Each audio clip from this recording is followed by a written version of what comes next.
Everyone, good to see you. Thanks for stopping by. Much appreciated. I am Richie Philippone. This is Six String Fun. We're going to go back and finish something I started probably closer to a year and a half ago, I would think. I did the intro to Far Cry by Rush off the Snakes and Arrows album, and kind of did everything up to the first verse, and didn't really get a chance to finish it up. So we're going to do that today. I'll take you from start to finish, basically, almost everything in between. I would say it's about 95% there. From what I hear, and especially going back and forth between the live and the studio recording. But we'll get you there. In the world of Rush, this is probably one of the more doable songs, I would think, if it makes sense. And if you're a Rush fan, you know what I'm talking about. So we'll get into it. Standard tuning on the guitar. Gonna use some basic chords for the most part. But again, what makes the song Rush is just the time signature, and you hear that right away out of the gate with that first E5. So we'll get into it. We'll do all of that. If you haven't done so, it's greatly appreciated if you like, subscribe. Not even subscribe, just like the video. The way YouTube works these days with how it looks at everything, that goes a long way for me and the channel. So I really do appreciate it if you just give it a thumbs up. Cool. And hopefully it helps you out in your journey in terms of learning some of the Rush catalog. So we'll get into it. It comes in on this E5. You can play the E5 a couple different ways, and I'll show you different ways. Well, not that I have to show you, but explain to you why maybe one way might be a little bit easier than the other. Because what happens is coming out of that E5, right, we're going to stay on that for a while. It comes into the Hemispheres Chord, which licensors actually call it the Hemispheres Chord. It's that F sharp suspended, right? So that's kind of how we would kind of tie that and the next riff together. So, and if you actually Lyson talks about it really briefly on the documentary, I guess it's called The Games of Snakes and Arrows, the making of that album. So check it out if you haven't found it. If I can find a link for it somewhere, I'll throw it below. I haven't looked at it in years. I probably should do that just to kind of go back to it. So we'll get to it. So it's this E5. And the way it kind of comes in, it's 1, 2, 3. All right. So we'll go 1, 2, 3, 1. All right. That 3 repeats. And then it's 2. We're going to repeat the 3 again. And it's going to go 1, 2. And then it kind of changes here. Not that it hasn't changed already. We're going to go 1. Then it's 1, 2, 3. 1. 1, 2, 3. There might be one more of that. And it lands on that F sharp. So if I can do it, this is probably the hardest part of the song.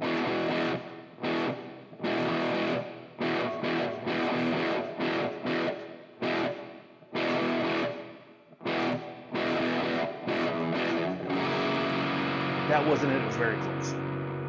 And it comes in on this F sharp. Honestly, a bar chord, power chord that's suspended. So you want to land here basically. So depending what you're comfortable with as far as the E5 you're playing, you can play it here, right, for that.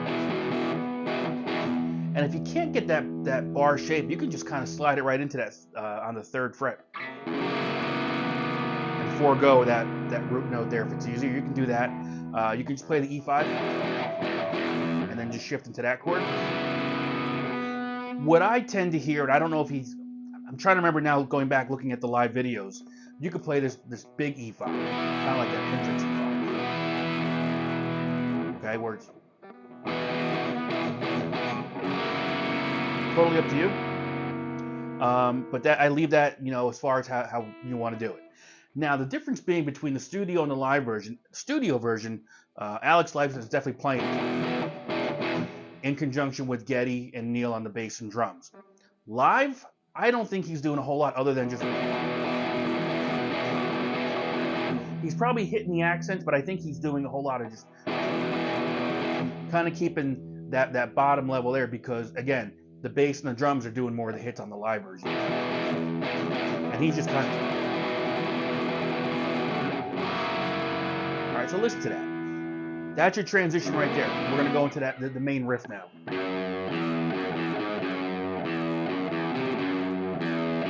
All right. All these notes are on the 6th and the 5th string.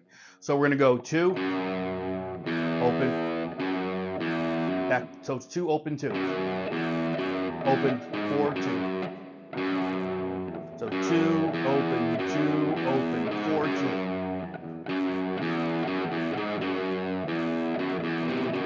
And you're going to repeat that pattern. The only difference being, instead of going to that 4, the 4th fret on the 6th string, you go to the 3rd fret on the 5th string.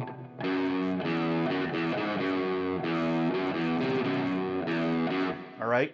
And then there's a chord progression, well, chords. It's going to go E to C.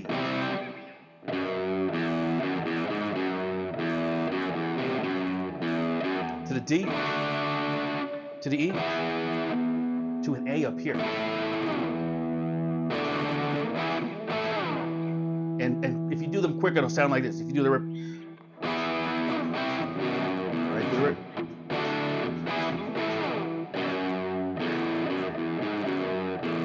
Back to the first one. Oop. C. And here's another transition point. We're going to go to a C shape. We're going to just pick 3 on the 5, 2 on the 4, open on the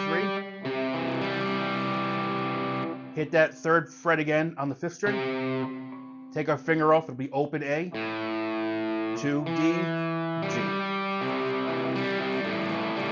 Okay?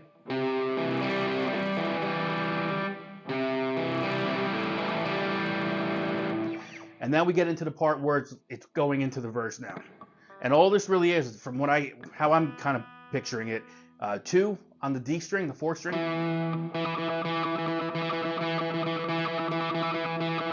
So you're kind of digging in with your pick a little bit. And I'm going to a quick hammer and pull on the 3rd fret of that same string.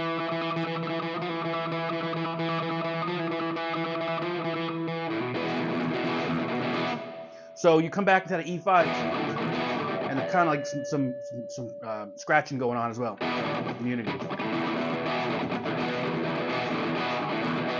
Which maybe is why I prefer the big E5, because I can it's kind of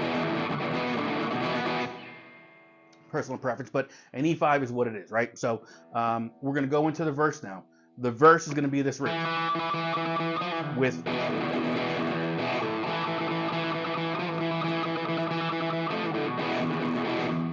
and going the transition now into the pre-chorus. Listen for that E5. Again, odd time signatures abound, with a rush tune. So listen to that E5. It'll go into this G right here. This bar chord G all the way up here on the 10th fret. 10th, 10 on the 5 string, 12, 12, 12 on the 12th. So we're gonna go G to the D to an A. I'm fairly certain the A is just kind of this big power chord as well, the A5. So we're gonna go open 2 2 5 5. And if you can't get to it right away, you can get to the A chord and then bring your pinky over afterwards.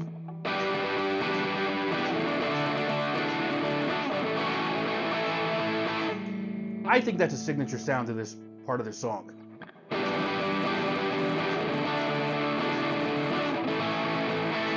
Right there.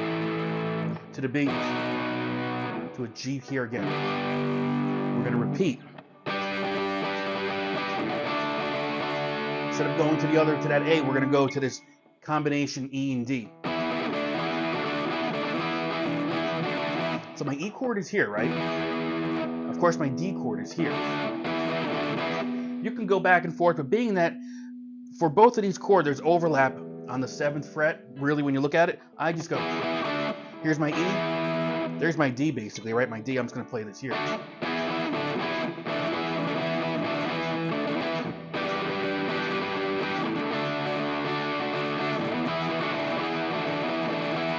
So listen to the song for the timing on that. And then it's going to repeat.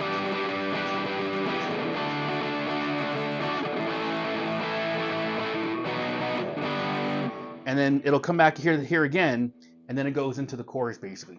Chorus is pretty straightforward with the chords, but it is a little tricky sometimes, because for some reason my mind wants to do one thing and the fingers do another. So we're going to go.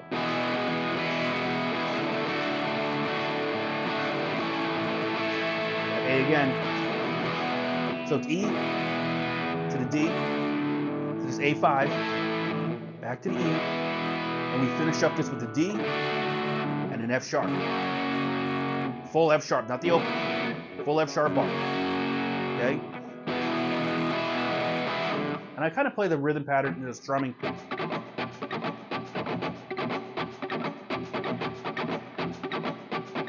Okay? So let's try that again. So.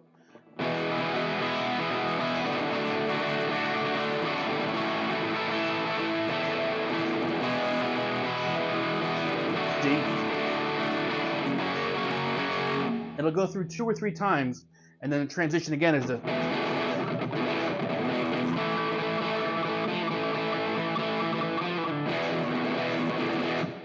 We're gonna go back into the next verse.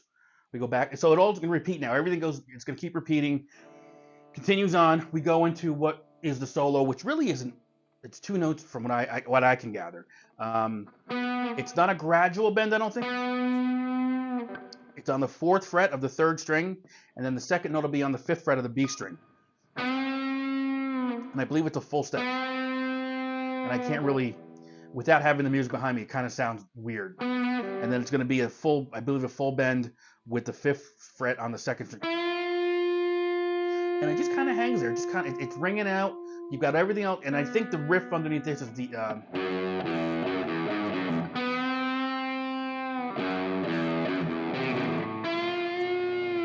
So, and it's not, you know, you just kind of get it up there and you leave it there in the bend.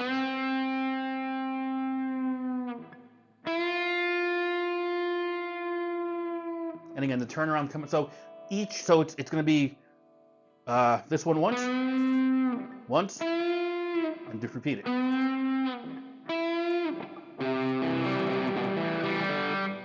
And then coming out of this, instead of going into the, you know,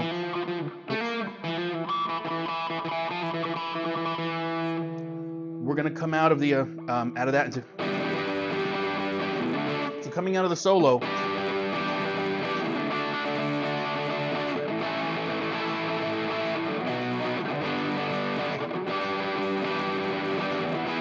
Whoop. And we go right back into that turnaround there, back into the chorus.